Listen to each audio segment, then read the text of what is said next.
যাদেরকে যাকাত দেওয়া নিষেধ। ইসলামী শরীয়তে যাদেরকে যাকাত দেওয়া নিষেধ করা হয়েছে তারা হলো মালিকে নিসাব অর্থাৎ যার উপর যাকাত দেওয়া ফরজ, মাতা পিতা, দাদা দাদি, নানা নানি, ছেলে মেয়ে, নাতি নাতনি, এদেরকে যাকাত দেওয়া জায়েজ নেই। এদের মধ্যে যদি কেউ অভাবগ্রস্ত হলে তাকে সাহায্য করতে হয়।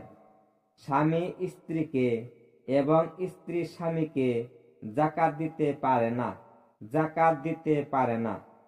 হাশেমি বংশের লোকদেরকে যাকাত দেওয়া যাবে না। তাদেরকে সাহায্য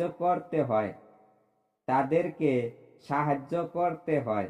যাকাতের মাল দ্বারা মসজিদ, মাদ্রাসা, গোরস্থান, মুসাফিরখানা, সড়ক, পুল, ইন্দ্রা, পুকুর নির্মাণ করা ও মৃত ব্যক্তিকে কাফন দেওয়া যাবে না। যাকাতের মাল দ্বারা মসজিদ, মাদ্রাসা, গোরস্থান, মুসাফিরখানা, সড়ক, পুল, ইন্দ্রা, পুকুর নির্মাণ করা ও মৃত ব্যক্তিকে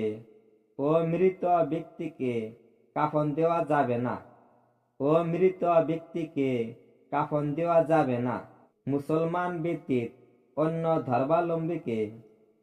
ধর্মাবলম্বীকে যাকাত দেওয়া যাবে না।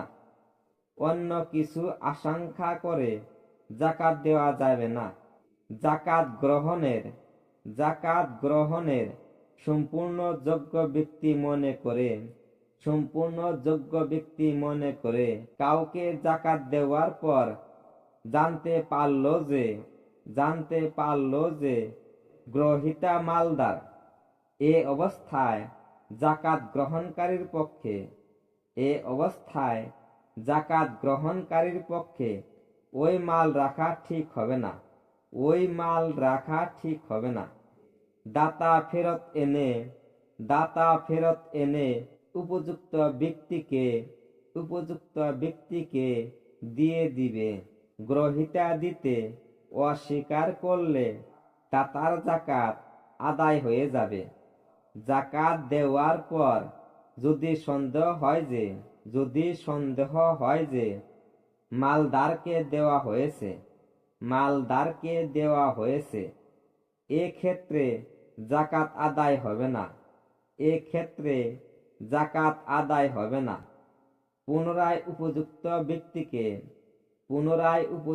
ব্যক্তিকে যাকাত দিতে হবে। এক শহরের যাকাত অন্য শহরে পাঠানো মাকরুহ। তবে যদি অন্য শহরে আত্মীয়